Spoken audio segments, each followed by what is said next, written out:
नमस्कार दोस्तों, आज का अपना टॉपिक है भ्रष्टाचार। देखिए, भ्रष्टाचार के लिए के संथानम समिति ने यह कहा कि सरकारी कर्मचारी द्वारा कार्य निष्पादन के दौरान ऐसा कृत्य जो किसी स्वार्थ की दृष्टि से किया जाए अथवा जानबूझकर कार्य नहीं किया जाए, मतलब या तो वो ऐसा काम करे जिससे उसकी कोई स्वार्थ की पूर्ति होती हो या फिर वो काम ही ना करे, भ्रष्टाचार की श्रेणी में आता है। ठीक है, तो के संथानम समिति की ही सिफारिश से सीवीसी का गठन हुआ था, है ना। तो इन्होंने क्या कहा कि कोई भी सरकारी कर्मचारी द्वारा कार्य निष्पादन के दौरान ऐसा कोई भी काम करना जो किसी स्वार्थ की दृष्टि से किया जाए या फिर काम को करना ही नहीं, यह भ्रष्टाचार की श्रेणी में आता है। अब देखिए, शासकीय कर्मचारी द्वारा अपने सार्वजनिक पद, स्थिति अथवा अधिकारों का दुरुपयोग करते हुए किसी प्रकार का आर्थिक या अन्य लाभ प्राप्त करना। तो कोई भी जो शासकीय कर्मचारी है वो अपना जो भी उसका सार्वजनिक पद है, उसकी स्थिति है, उसका उपयोग कर कर उसके अधिकारों का दुरुपयोग करते हुए किसी भी प्रकार का आर्थिक या अन्य लाभ प्राप्त करता है, तो इसे क्या कहते हैं? भ्रष्टाचार।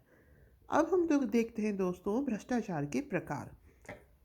एक है प्रशासनिक भ्रष्टाचार, प्रशासन में जो भ्रष्टाचार होता है। राजनीतिक भ्रष्टाचार, वोट बैंक की प्राप्ति हेतु। लोक भ्रष्टाचार, निजी भ्रष्टाचार, मतलब जो भी मनुष्य स्वयं से भ्रष्टाचार करता है। वृहद भ्रष्टाचार, बड़े पैमाने पर जो भ्रष्टाचार होता है। लघु भ्रष्टाचार, जो कि लघु भ्रष्टाचार मतलब जो स्वेच्छा से हर इंसान इसको अपनी ही तरीके से करता है अपना काम आसान बनवाने के लिए। अब देखिए, अब हम देखते हैं कारण।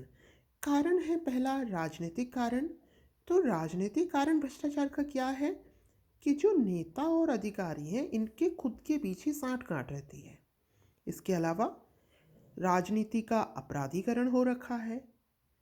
इसके अलावा चुनावी खर्च भी अधिक होता है, इस हेतु भ्रष्टाचार अधिक। और फिर उसके अलावा जो सरकार है वो इसमें निष्क्रिय रहती है इस मामले में। दूसरा है प्रशासनिक कारण। प्रशासनिक कारण दोस्तों जटिल नौकरशाही। आप नौकरशाही देखेंगे, आप कोई भी सरकारी काम के लिए जाइए, उसमें काफ़ी समय लगता है। तो लोग क्या करते हैं, उस समय की बचत के लिए सामने से कोई इस तरीके का मतलब कोई भी भ्रष्टाचार जैसा कृत्य करते हैं, मतलब पैसा देकर आसानी से काम करवाना चाहते हैं। तो प्रशासनिक कारण क्या है? जटिल नौकरशाही है, पारदर्शिता का अभाव है, प्रशासन में अनिश्चितता भी है और भ्रष्टाचार स्वीकार्य भी कर रखा है। सामाजिक कारण की बात करते हैं तो जागरूकता का अभाव है, नैतिक मूल्यों का पतन है इसका एक कारण, अधिक जनसंख्या भी एक कारण है। इसके अलावा समाज में जो कुरीतियां हैं ये भी एक कारण है, और वही सामाजिक स्वीकार्यता। आर्थिक कारणों की बात करें तो कम वेतन, निजी स्वार्थ सिद्धि। ठीक है, मतलब जो वेतन है वही कम है तो वो निजी स्वार्थ सिद्धि हेतु अधिक से अधिक धन प्राप्ति की लालसा में भ्रष्टाचार करते हैं। वैधानिक कारणों की बात करें तो भ्रष्टाचार रोधी कानूनों का प्रभावी क्रियान्वयन ही नहीं होता, जो अपनी न्यायिक प्रक्रिया है ये जटिल है, तो इस हेतु जो भ्रष्टाचार है वो आसानी से होता है। कठोर कानूनों का अभाव। मालूम है कि कोई केस भी लग गया तो वो सॉरी, तो ये एक लंबी न्यायिक प्रक्रिया से गुजरेगा। दोबारा देखते हैं। देखिए, प्रकार की हमने बात करी थी तो प्रशासनिक भ्रष्टाचार है, राजनीतिक भ्रष्टाचार है, लोक भ्रष्टाचार, निजी भ्रष्टाचार, वृहद भ्रष्टाचार, इसके अलावा लघु भ्रष्टाचार। कारणों की अगर हम बात करें तो कारणों में राजनीतिक कारण है कि भाई जो अधिकारी और नेता हैं उनके बीच में ही साठ गांठ है, राजनीति का अपराधीकरण हो रखा है, चुनाव खर्चों में वृद्धि होती जा रही है। उसके अलावा प्रशासनिक कारणों में जटिल नौकरशाही, प्रशासन में अनिश्चितता, पारदर्शिता का अभाव और भ्रष्टाचार स्वीकार्य। इसके अलावा सामाजिक कारणों की बातें करते हैं तो जागरूकता का अभाव है, नैतिक मूल्यों का पतन हो गया है, अधिक जनसंख्या है, समाज में कुरीतियां हैं, सामाजिक स्वीकार्यता है। आर्थिक कारण कम वेतन, निजी स्वार्थ सिद्धि। वैधानिक कारण जटिल न्यायिक प्रक्रिया, भ्रष्टाचारोधी कानूनों का प्रभावी क्रियान्वयन नहीं होना कठोर कानूनों का अभाव। आगे देखते हैं दोस्तों, इसके दुष्प्रभावों की बातें करते हैं तो सामाजिक, अगर हम देखें समाज पर क्या प्रभाव पड़ता है तो सामाजिक असमानता बढ़ती है। सामाजिक असंतोष भी बढ़ता है और लोक कल्याण में कमी आती है। राजनीतिक कारण की बात करें तो राष्ट्र हित में हानि होती है, सेवा में गुणवत्ता का अभाव रहता है। प्रशासनिक दुष्प्रभाव देखें तो प्रशासनिक अकर्मण्यता, मतलब लोग काम नहीं करते हैं, लाल फीताशाही, प्रशासनिक कुशलता में कमी आती है। आर्थिक कारणों की बात करें तो जो सार्वजनिक व्यय है वो इसके कारण बढ़ता है, विकास की प्रक्रिया में यह बाधक है और इससे सरकारी कोष में क्या होती है दोस्तों, कमी आती है। तो हमने जो इसके दुष्प्रभाव देखे ये अलग अलग क्षेत्रों में देखे। सामाजिक क्षेत्र में सामाजिक असमानता बढ़ेगी ही, सामाजिक असंतोष भी बढ़ेगा और लोक कल्याण में, मतलब समाज से रिलेटेड, सामाजिक असमानता बढ़ेगी, असंतोष बढ़ेगा, लोक कल्याण में कमी आएगी। राजनीति की बात करें तो राष्ट्र हित में हानि होगी, सेवा जो राजनीति के थ्रू हमें सेवाएं प्राप्त होती हैं उनकी गुणवत्ता में हानि होगी।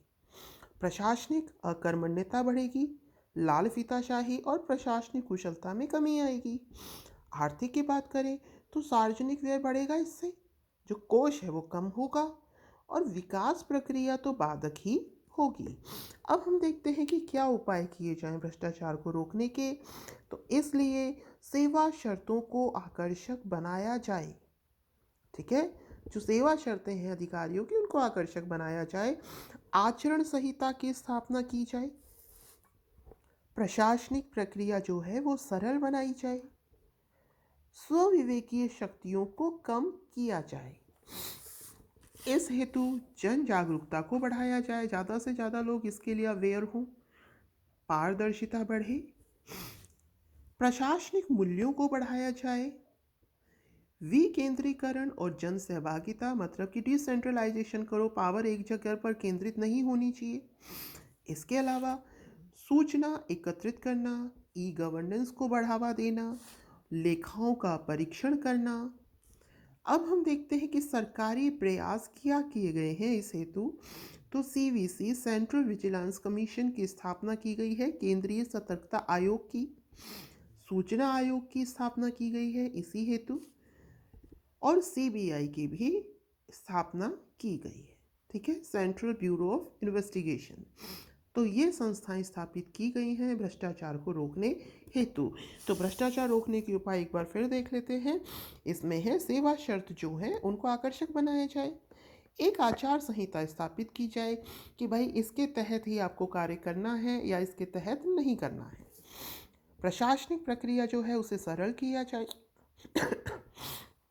स्वविवेकी शक्तियाँ जो हैं अधिकारियों की उनको कम किया जाए, जन जागरूकता को बढ़ाया जाए, ज़्यादा से ज़्यादा लोग जागरूक हों, पारदर्शिता बढ़े और जो भ्रष्टाचार निवारण संस्थाएं हैं उनको राजनीतिक हस्तक्षेप से मुक्त रखा जाए, जैसे कि CBI करे, इसमें राजनीति का हस्तक्षेप ना हो, प्रशासनिक मूल्यों को बढ़ाया जाए, विकेंद्रीकरण और जन सहभागिता को बढ़ाया जाए। तो ये था दोस्तों अपना भ्रष्टाचार। उम्मीद है आपको समझ में आया होगा, जैसा भी हो कमेंट कीजिएगा। Thank you, have a nice day.